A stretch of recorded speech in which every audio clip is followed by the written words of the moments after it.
Hello everyone, dear student, this is Vipin here. एक बार आप सभी का बहुत बहुत स्वागत है फिर से हमारे चैनल लर्नोपीडिया पे। और देखिए, जैसे कि इस पर्टिकुलर वीडियो में हम क्या कवर करेंगे, थंबनेल देखकर आप सब जान ही गए होंगे कि इस वीडियो में हम लोग वो टॉपिक कवर करने वाले हैं जो कि मोस्ट इंपॉर्टेंट है। ठीक, क्यों? क्योंकि chapter first class 10th history का जो है उसके एनसीईआरटी में क्वेश्चन नंबर 2 यही आंसर है। और इस बार के लेटेस्ट सैम्पल पेपर में भी लॉन्ग में ये क्वेश्चन दिया गया था। ठीक, तो मे भी हो सकता है बोर्ड एग्जामिनेशन में इस बार लॉन्ग में ये क्वेश्चन हमें देखने को मिले। ठीक, तो चलिए इस पर्टिकुलर क्वेश्चन को या इस पर्टिकुलर टॉपिक को कवर करते हैं और जानते हैं इन चीज़ों के बारे में। ठीक, टॉपिक क्या है? टॉपिक ये है कि जो फ्रेंच रिवोल्यूशनरीज पर्सन थे, एकदम अच्छी तरीके से डिटेल्ड तरीके से चीज़ों को समझिएगा। ठीक है, यहाँ पे देखिए क्या कह रहा है, reforms and measures introduce by French revolutionaries. ठीक है, तो ये फ्रेंच रिवोल्यूशनरीज पर्सन्स कौन थे, पहले इसको समझना। ठीक है, ये फ्रेंच रिवोल्यूशनरीज पर्सन्स कौन थे, इनको आप लोग पहले अच्छी तरीके से समझिए। ओके, अब देखिए यहाँ बात कर रहा है इन फ्रेंच रिवोल्यूशनरीज की, किन पर्सन्स को रिवोल्यूशनरीज कहा जाता है, क्रांतिकारी। ठीक है, all those persons who participate in the fight against the monarchy form of government. ठीक है, राजा महाराजा के खिलाफ जो भी लड़ाई में क्या कहते हैं, जो भी लड़ाई में पार्टिसिपेट कर रहे थे या जो भी राजा महाराजा के खिलाफ लड़ाई लड़ रहे थे, जो सोसाइटी में चेंजेस लाना चाहते थे, उन सभी पर्सन्स को हम क्या कहते थे, रिवोल्यूशनरी कहते थे। तो जैसा हम सभी को बताया कि फ्रांस में 1789 में रिवोल्यूशन क्या होता है, स्टार्ट होता है। ठीक, और उसके बाद 1789 में रिवोल्यूशन स्टार्ट होता है और 1791 में वहाँ पे मोनार्की फॉर्म ऑफ गवर्नमेंट को ख़त्म करके कॉन्स्टिट्यूशन मोनार्की को स्टैब्लिश कर दिया जाता है। ठीक, तो मोनार्की को हराना, मोनार्क को हराना, राजा को हराना क्या बहुत ही ईजी टास्क था? नहीं, राजा को हराने के लिए सभी कॉमन पीपल्स को यूनाइट होना पड़ता। बिना यूनाइट हुए वो राजा को डिफीट नहीं कर सकते थे। तो जब ये रिवोल्यूशन स्टार्ट हुआ तो वहाँ पे जो भी रिवोल्यूशनरी पर्सन थे, जो सोसाइटी में चेंजेस लाना चाहते थे, जो राजा के अगेंस्ट फाइट कर रहे थे, उन्होंने कुछ ऐसे रिफॉर्म्स किए सोसाइटी में, कुछ ऐसे प्रैक्टिसेस इम्प्लीमेंट की सोसाइटी में, जिसने सभी फ्रेंच पीपल्स के अंदर एक कॉमन सेंस क्रिएट किया यूनिटी का। और फिर जब वो लोग यूनाइट हो गए तो उन्होंने मोनार्की फॉर्म ऑफ गवर्नमेंट को ख़त्म करके 1791 में कॉन्स्टिट्यूशनल मोनार्की को स्टैब्लिश कर दिया। ठीक, तो चलिए देखिए वो कौन कौन से रिफॉर्म्स और मेजर्स इंट्रोड्यूस किए गए थे फ्रेंच रिवोल्यूशनरीज द्वारा फ्रांस के सोसाइटी में, ताकि फ्रेंच पीपल्स के अंदर, कॉमन पीपल्स के अंदर एक सेंस क्रिएट हो सके यूनिटी का, और वो मोनार्की फॉर्म ऑफ गवर्नमेंट को डिमोलिश करके कॉन्स्टिट्यूशन मोनार्की या डेमोक्रेसी स्टैब्लिश कर सकें। ठीक, तो चलिए देखते हैं उन रिफॉर्म्स को। अगर आपसे कोई पूछेगा कि ये रिफॉर्म्स कब इंट्रोड्यूस किया गया था, तो आप बता दोगे 1789 से 1791 के बीच में, या एग्जैक्टली आप ये भी कह सकते हो कि 1790 में ये सारे के सारे प्रैक्टिसेस और ये सारे के सारे मेजर्स अडॉप्ट किए गए थे फ्रेंच सोसाइटी में फ्रेंच रिवोल्यूशनरीज द्वारा। रिवोल्यूशनरीज किसे कहते हैं? मैंने आपसे बताया, all those person who participate in the fight against the monarchy form of government, या in other word we can say that all those person who follow the ideology of liberalism are known as revolutionaries. हर वो persons जो खुली विचारधाराओं को मानता था, जो सोसाइटी में चेंजेस लाना चाहता था, उनको हम रिवोल्यूशनरीज कहते थे। ठीक, तो चलिए देखते हैं। ठीक, अब देखिए एक्सप्लेन करने से पहले एक चीज़ आप लोगों को और अच्छी तरीके से क्लियर कर दूं, आप लर्नोपीडिया चैनल के साथ बने रहिए। ऐसे ही शॉर्ट्स वीडियो में ले आता रहूँगा सारे टॉपिक्स के, आप लोगों को सारे जितने भी चीज़ें हैं, जैसे कि अभी इसके बाद कस्टम यूनियन पे आएगा, ट्रीटी ऑफ वीना पे आएगा, Giuseppe Mazzini, unification of Germany, unification of Italy, Balkan पे, जुलाई रिवोल्यूशन पे, ऐसा non cooperation, civil disobedience, history, civic, geography, सबके जो भी इंपॉर्टेंट टॉपिक्स हैं ना, उन टॉपिक्स को ऐसे ही शॉर्ट वीडियो बनाकर मैं आपको कवर करूँगा और डिटेल्ड तरीके से हर चीज़ को समझाऊंगा। ठीक, और अगर आप लोगों को और भी कोई वीडियोस चाहिए, मतलब सोशल में किसी और भी टॉपिक्स के वीडियो चाहिए, तो प्लीज़ कमेंट सेक्शन में ज़रूर मेंशन करिए उस टॉपिक को, मैं ज़रूर से ज़रूर उन पे वीडियोस बना के आपको दूंगा। ठीक, बहुत जल्दी असर्शन, रीज़न, मैप, इन सभी के रिकॉर्डेड वीडियो आपको लर्नोपीडिया चैनल पर मिलेंगे। ठीक, तो बने रहिए। विद इन 10 to 12 डेज मैं ये सारे टॉपिक्स, ये सारे वीडियोज़ कवर करके दूंगा। ठीक, अब चलिए देखते हैं वो कौन कौन से ऐसे रिफॉर्म्स और मेजर्स थे जो फ्रेंच रिवोल्यूशनरीज ने इंट्रोड्यूस किए थे फ्रांस की सोसाइटी में, ताकि सबके बीच में एक सेंस क्रिएट हो सके यूनिटी का, और मोनार्की फॉर्म ऑफ गवर्नमेंट को वो क्या कर सके, मोनार्की फॉर्म ऑफ गवर्नमेंट को वो डिफीट कर सके। ठीक, देखते हैं। तो चलिए देखिए उन पॉइंट्स को जो फ्रेंच रिवोल्यूशनरीज ने इंट्रोड्यूस किया था फ्रांस की सोसाइटी में। सबसे पहले उन्होंने क्या किया, उन्होंने एक आइडिया इंट्रोड्यूस किया था, किसका? ला पैत्रिका और लीज सिटोयन का। ये ला पैत्री और लीज सिटीजन का आइडिया उन्होंने सोसाइटी में इंट्रोड्यूस किया। एक्चुअली में ये ला पैत्री और लीज सिटीजन क्या है? ला पैत्री का मतलब है फादरलैंड, और लीज सिटीजन्स का मतलब है वहाँ के, हम वहाँ के क्या हैं, नागरिक हैं।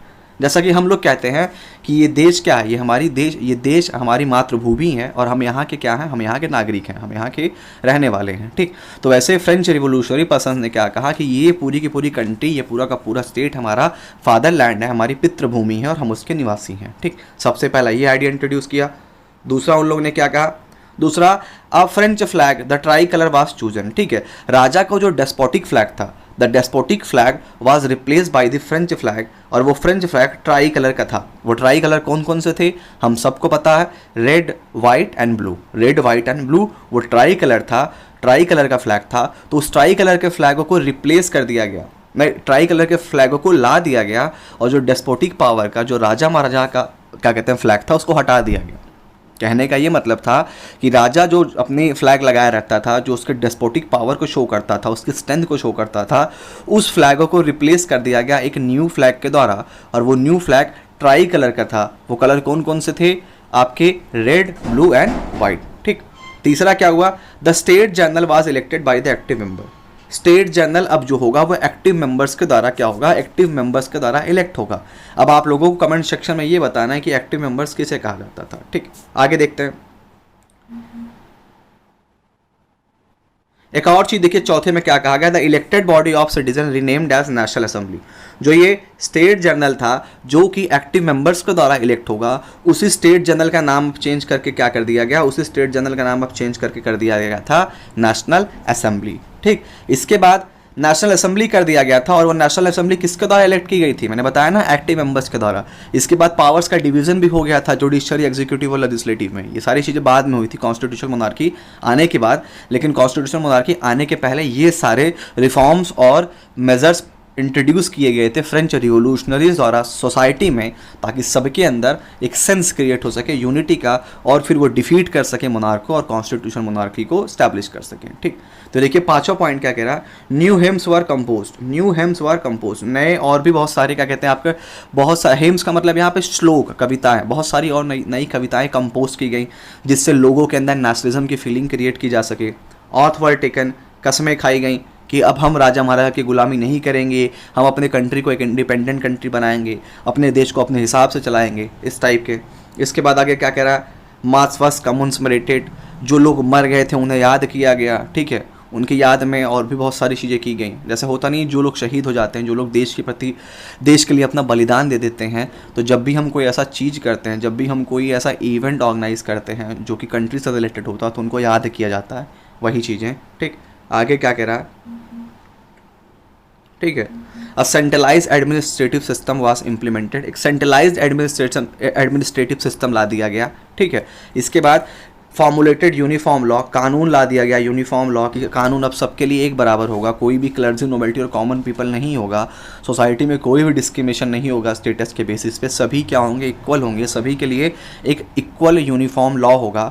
इसके बाद कहा गया वेट और मेजर सिस्टम को भी इन्होंने क्या कर दिया, वेट और मेजर सिस्टम को भी इन्होंने क्या कर दिया, अडॉप्ट किया, एक यूनिफॉर्म वेट और मेजर सिस्टम को भी अडॉप्ट कर दिया। और इसके बाद जगह जगह पे जो अलग अलग लैंग्वेजेस बोली जाती थी, जगह जगह पे पूरे के पूरे फ्रांस में डिफरेंट प्लेसेस पे जो डिफरेंट टाइप ऑफ लैंग्वेजेस बोली जाती थी, उनको भी एबॉलिश कर दिया गया, और कह दिया गया कि आज से फ्रेंच हमारी क्या है, आज से फ्रेंच हमारी नेशनल लैंग्वेज है, ठीक है। French become the common language of the nation, ठीक है। फ्रेंच को कॉमन या नेशनल लैंग्वेज बना दिया गया, या आप ऑफिशियल लैंग्वेज भी कह सकते हैं, बना दिया गया, और रीजनल डायलेक्ट्स को ख़त्म कर दिया गया। तो ये सारे के सारे रिफॉर्म्स किसके द्वारा इंट्रोड्यूस किए गए थे, ये सारे के सारे रिफॉर्म्स इंट्रोड्यूस किए गए थे फ्रेंच रिवोल्यूशनरी पर्सन्स के द्वारा। क्यों, ताकि सोसाइटी में एक सेंस क्रिएट किया जा सके, किसका, एक सेंस क्रिएट किया जा सके यूनिटी का, ताकि ये लोग मोनार्की फॉर्म ऑफ गवर्नमेंट को डिमोलिश कर सकें और कॉन्स्टिट्यूशनल मोनार्की या कह सकते हो डेमोक्रेटिक फॉर्म ऑफ गवर्नमेंट को इस्टेब्लिश कर सकें। ये तभी पॉसिबल था जब वो मोनार्क को डिफीट करते, और मोनार्क को डिफीट तभी किया जा सकता था जब उनके बीच में यूनिटी होती। तो कुछ तो ऐसा करना था जिससे उनके बीच में यूनिटी आती। तो फ्रांस में वो पर्सन जो राजा के खिलाफ रिवोल्यूशन कर रहे थे, उन रिवोल्यूशनरी पर्सन्स ने कुछ ऐसे प्रैक्टिसेस, कुछ ऐसे मेजर्स सोसाइटी में इम्प्लीमेंट किए, ताकि सोसाइटी की और भी पर्सन्स के अंदर यूनिटी आ सके और राजा को डिफीट कर सके। तो आई होप आप लोगों को ये टॉपिक अच्छे तरीके से समझ में आ गया हो। अगर समझ में आ गया हो तो प्लीज़ वीडियो को लाइक करिएगा, ज़्यादा से ज़्यादा क्लास 10 के स्टूडेंट तक शेयर करिएगा, ताकि वो लोग भी इस वीडियो को देख सकें और अपने डाउट्स को इस टॉपिक से क्लियर कर सकें। ठीक, कैसे क्वेश्चन बनता है इस टॉपिक से, ये मैं पहले बता दूं। क्वेश्चन ऐसे बनता है कि क्या कहते हैं, write down any 5 to 6 points which are introduce by the French revolutionary persons in French society to create a sense of unity among the French people. French peoples के अंदर एक यूनिटी के सेंस को क्रिएट करने के लिए French revolutionaries ने कौन कौन से प्रैक्टिसेस या कौन कौन से रिफॉर्म्स इंट्रोड्यूस किए थे, ठीक। तो यही सब थे, ओके। तो आई होप आप लोगों को ये वीडियो पसंद आया हो। प्लीज़ चैनल को सब्सक्राइब करिए, शेयर करिए, और अगर आप लोगों को ऐसे ही किसी टॉपिक के वीडियो चाहिए तो ज़रूर कमेंट सेक्शन में उस पर्टिकुलर टॉपिक को मेंशन करिए। मैं जल्दी से जल्दी उसका वीडियो बना के आपको दूंगा, ठीक। मिलते हैं नेक्स्ट वीडियो के लिए, तब तक के लिए be safe, be careful, okay.